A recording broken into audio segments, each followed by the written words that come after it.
नमस्कार विद्यार्थी मित्र हो.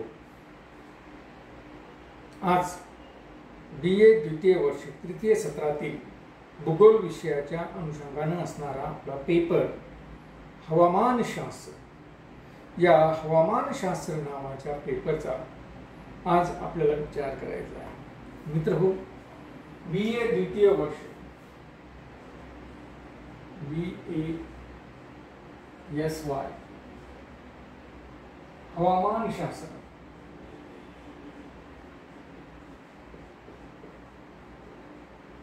या हवामानशास्त्राचा आजच्या तासाला आपल्याला विचार करायचा आहे. आणि हवामानाचा एक महत्त्वपूर्ण घटक किंवा हवेचं एक अंग म्हणून ज्याचा आपण अभ्यास करतो अशा वायुभार किंवा ज्याला आपण एअर प्रेशर असं म्हणतो,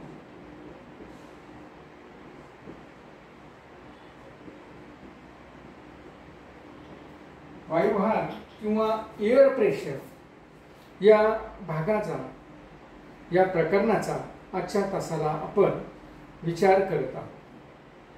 मित्रहो, आपण मागील तासामध्ये या वायुभाराशी संबंधित अनेक बाबींचा उल्लेख केला. आपण बघितलं की वायुभार म्हणजे काय, तर वातावरणामध्ये असणाऱ्या या हवेला जे वजन प्राप्त होतं त्याला आपण वायुभार असं म्हणतो. आणि आपण पाहतोय की अशा प्रकारचं जे काही वजन आहे हे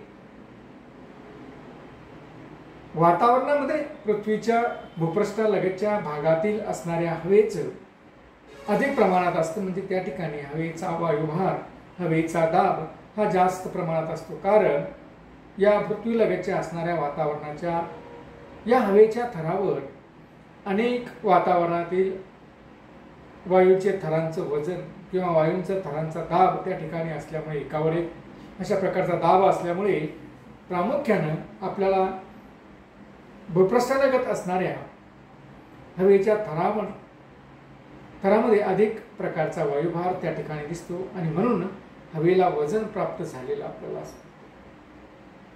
मित्र, आपण हेही बघितलं की दाब जास्त आहे भूपृष्ठालगत, म्हणून भूपृष्ठालगतच्या असणाऱ्या हवेचा वायुभार समुद्र सपाटीलगत जर आपण बघितला तर 1013.25 मिलीबार एवढा वायुभार आपल्याला जास्त प्रमाणात दिसून येतो.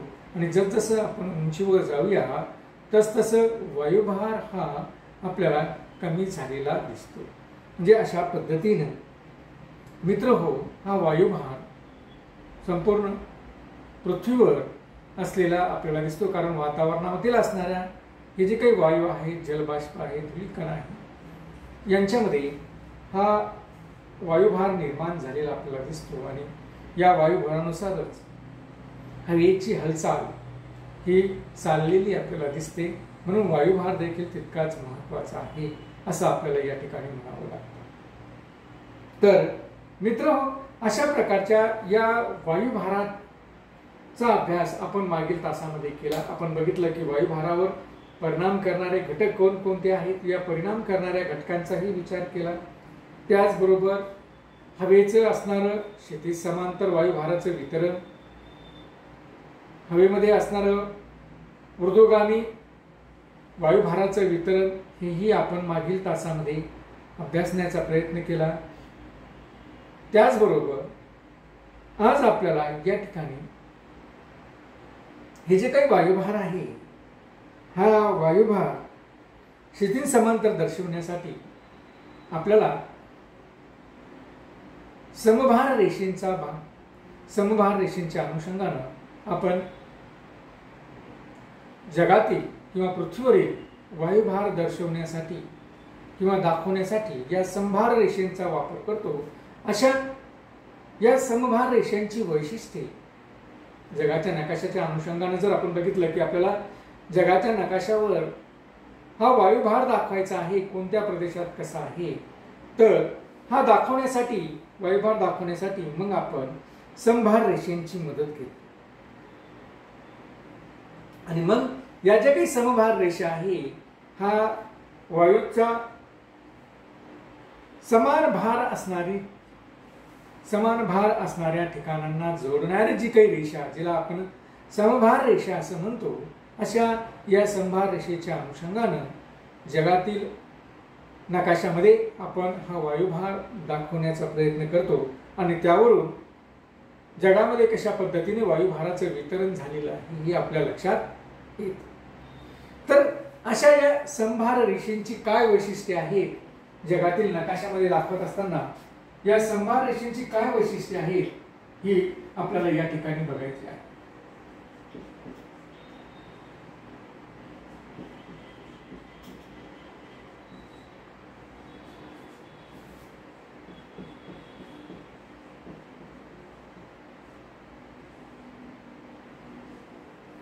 समभार रेषेची वैशिष्ट्ये, जगातील या समभार रेषेची काय काय वैशिष्ट्ये आहेत हे आपल्याला या ठिकाणी बघायचं. तर जगामध्ये जगाच्या नकाशावर ज्यावेळेस या समभार रेषा काढल्या जातात, त्या समभार रेषा या पूर्व पश्चिम गेलेल्या आपल्याला दिसून येतात. पहिलं वैशिष्ट्य की समभार रेषा या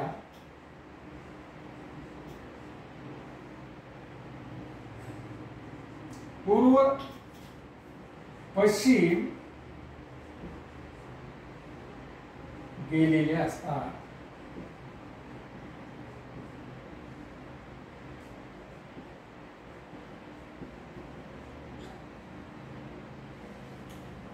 समभार रेषा या जगाच्या नकाशावर पूर्व पश्चिम अशा पद्धतीने गेलेले आपल्याला दिसून येतात. याचे काय कारण असेल तर याचं कारण असं आहे मित्र हो की आपण बघितलंय की अक्षवृत्तानुसार तापमानामध्ये बदल होतो आणि आपण पाहतोय की अक्षवृत्तानुसार तापमानामध्ये बदल होत असल्यामुळे या तापमानाचा परिणाम हा वायुभारावर होतो आणि तापमानाचा परिणाम वायुभारावर झाल्यामुळे या ठिकाणी समभार रेषा देखील या अक्षवृत्तानुसार असलेले आपल्याला दिसतात. म्हणून आपण पाहतोय की अधिकाधिक समभार रेषा या पूर्व पश्चिम अशा पद्धतीने पसरलेले आपल्याला दिसून येतात.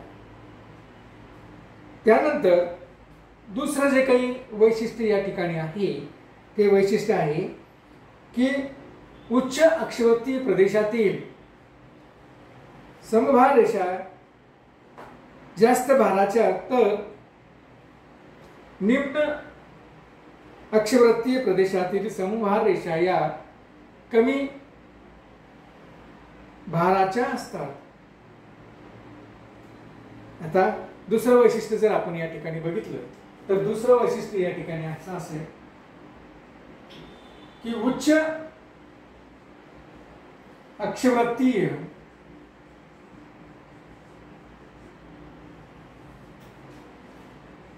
भागातील समभार रेषा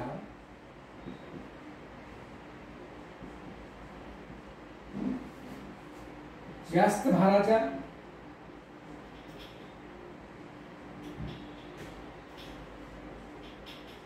व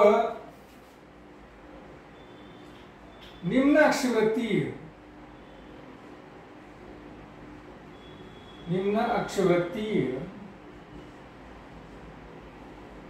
भागातील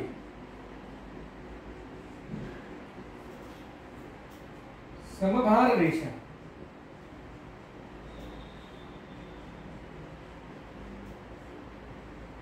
कमी भाराच्या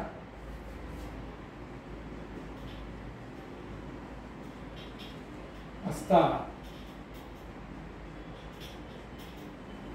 मित्र हो, ज्यावेळेस आपण हवामानाचा भाग समजून घेत असतो त्यावेळेस आपल्या असं लक्षात येतं की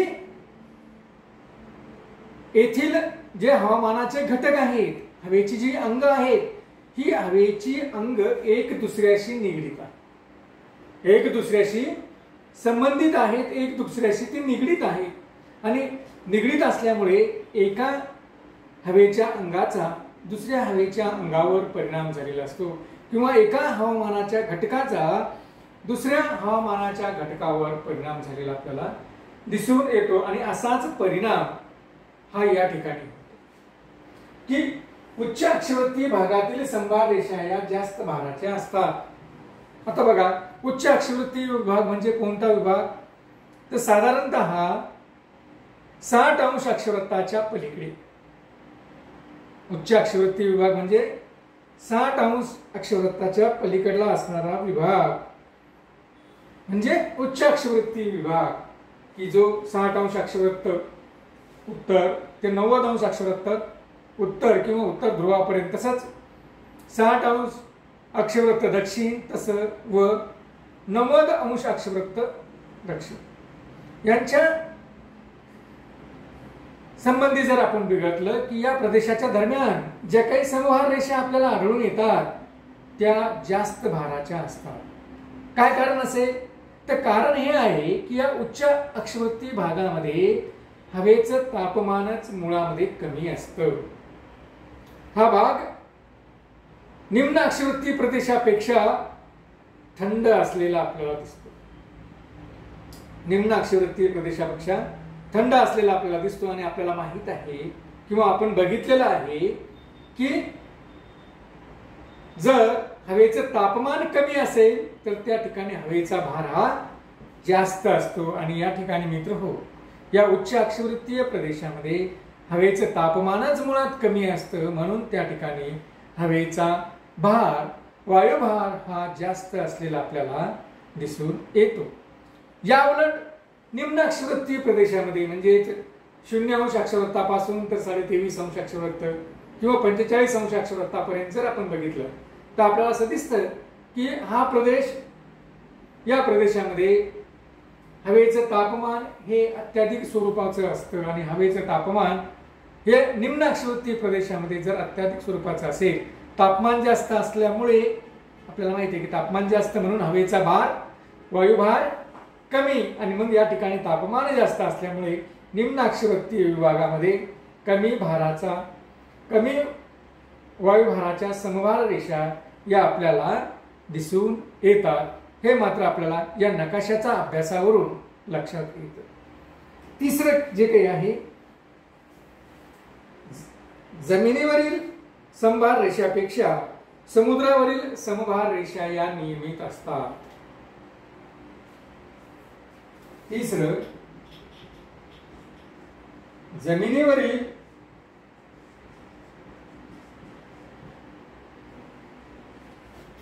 समभार रेषापेक्षा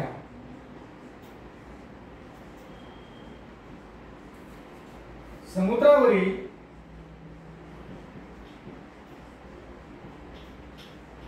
समभार रेषा या नियमित असतात.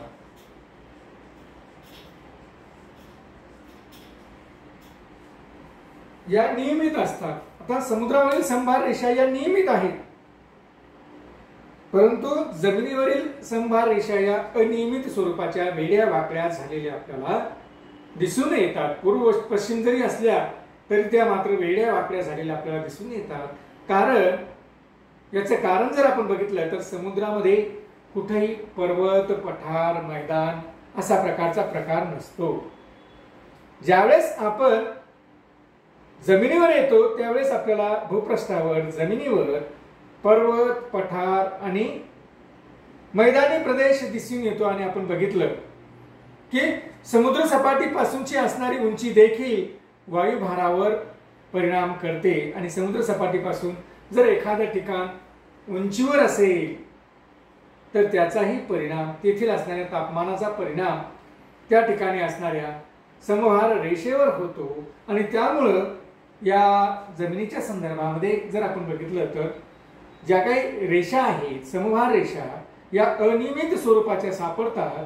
तर आपण जर बघितलं तर समुद्रावरील असणाऱ्या ज्या काही समभार रेषा आहेत या मात्र नियमित असलेल्या आपल्याला दिसून येतात.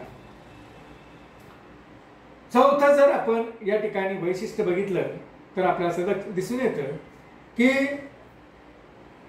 दक्षिण गोलार्धामध्ये समभार रेषा या सरळ तर उत्तर गोलार्धामधील समभार रेषा या चक्राकार असतात. दक्षिण गोलार्ध मधील समभार रेषा या सरळ असतात तर उत्तर गोलार्धातील समभार रेषा या चक्राकार असतात. याचं काय कारण आहे? किंवा वक्राकार असलेले आपल्याला दिसून येतात, वक्राकार असतात किंवा वाकलेले आपल्याला दिसतात. याचं काय कारण आहे? तर याचं कारण असं आहे की दक्षिण गोलार्धामध्ये समुद्राचा भाग अधिक आहे. दक्षिण गोलार्धामध्ये समुद्र अधिक आहे, महासागराचा भाग अधिक आहे आणि महासागराच्या भागावरील असणाऱ्या संभार रेषा या सरळ असलेल्या आपल्याला दिसतात. तर उत्तर गोलार्धामध्ये जमिनीचा भाग अधिक आहे, त्या मानाने महासागराचा समुद्राचा भाग कमी आहे. त्यामुळे उत्तर गोलार्धातील असणाऱ्या संभार रेषेवरील जमिनीच्या भागावरील असणारा उंचीचा परिणाम त्यांच्यावर होतो आणि त्यामुळं या ठिकाणी जे काही संभार रेषा असतात या संभार रेषा वक्राकार झालेल्या आपल्याला दिसून येतात किंवा वाकलेल्या आपल्याला दिसून येतात. नंबर 5 जर वैशिष्ट्यांचा आपण विचार केला तर मित्र आपल्याला असं दिसतं की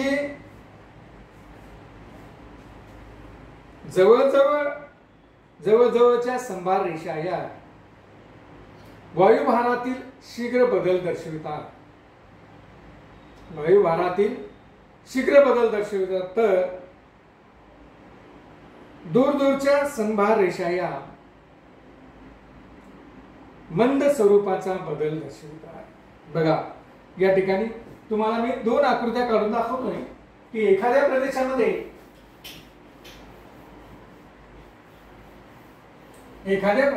हे 2 आकृत्या या ठिकाणी काढून दाखवतो की हा एखाद्या प्रदेशाचा नकाशा आहे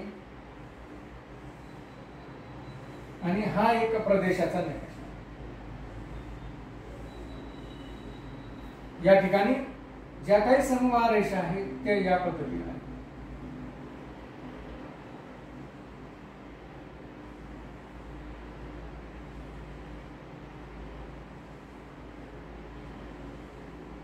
या ठिकाणी संभार रेषा ही या पद्धतीची आहे. बघा या 2 नकाशावरील या 2 प्रदेशातील असणाऱ्या संभार रेषा, या संभार रेषा या एकमेकीच्या जवळ आहेत. या संभार रेषेमधील 2 संभार रेषेमधील अंतर हे अतिशय कमी आहे. याचा अर्थ असा की या ठिकाणी वायुभारामध्ये शीघ्र बदल झालेला आहे. वायुभारामध्ये शीघ्र बदल झालेला आहे. इथं मात्र आपल्याला असं दिसतं की हे अंतर हे जास्त स्वरूपाचं आहे आणि जास्त स्वरूपाचं असल्यामुळं या ठिकाणी जो काही वायुभारातील बदल आहे हा मंद स्वरूपाचा आहे. तर या ठिकाणी वायुभारातील बदल हा शीघ्र स्वरूपाचा असलेला आपल्याला दिसून येतो. तर मित्रहो अशा पद्धतीनं जगातील नकाशामध्ये ज्या काही संभार रेषा काढलेल्या असतात त्या संभार रेषेंची ही खालील वैशिष्ट्ये ज्यावेळेस आपण जगाच्या नकाशामधील संभार रेषेंचा अभ्यास करतो त्यावेळेस अशा प्रकारची खालील वैशिष्ट्ये ही आपल्याला दिसून येतात.